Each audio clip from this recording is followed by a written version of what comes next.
speaking after losing Tuesday's New Hampshire primary to former President Donald Trump. Former South Carolina Gov. Nikki Haley vowed to continue running. And the reason he gave seemed simple enough. This race isn't over yet. There are dozens of states left to go. And the next one is my sweet state of South Carolina. But pundits, political strategists and even some party leaders have spent the past few days insisting that Haley was wrong. I look at the map and the path forward and I don't see it for Nikki Haley. Republican National Committee Chairwoman Ronna McDaniel said, "This is the voters talking. The time for the Republican Party to unite around President Trump is past." Louisiana House Speaker Mike Johnson said in a statement.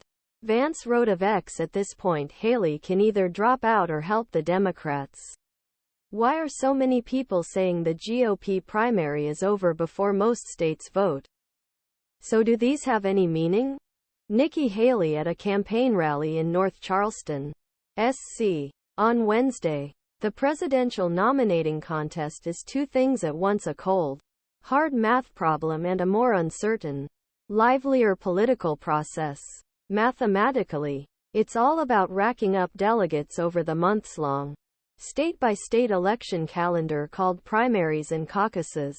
Rules vary by state. Some distribute their delegates proportionally.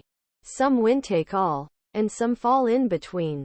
But essentially, the more votes a candidate gets in a given state, the more delegates they win. Whoever collects the majority of available delegates first, or whoever remains after everyone else withdraws, becomes the party's presumptive nominee. After final state vote, these delegates attend the summer convention and make nomination official. However, from a political perspective, the process usually works much faster. Someone wins the first state to vote. Candidates lose bail. Someone wins the second state to vote. More candidates are released on bail. By the time Super Tuesday arrives, it becomes clear which candidate voters prefer. The field is cleared and the rest of the competition is a technical affair. In 2008, then New York Senator Hillary Clinton did well enough with some Democratic voters that she continued to campaign and gain delegates until then Illinois Senator Barack Obama finally won a mathematical majority of delegates in early June.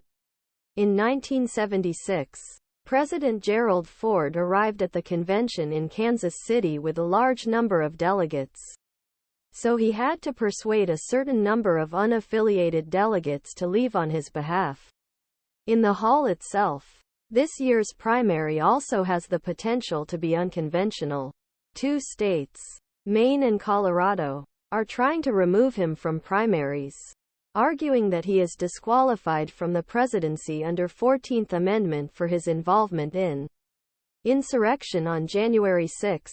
These allegations are allegations that the Supreme Court will examine soon. Trump is also the only former president since Herbert Hoover in 1942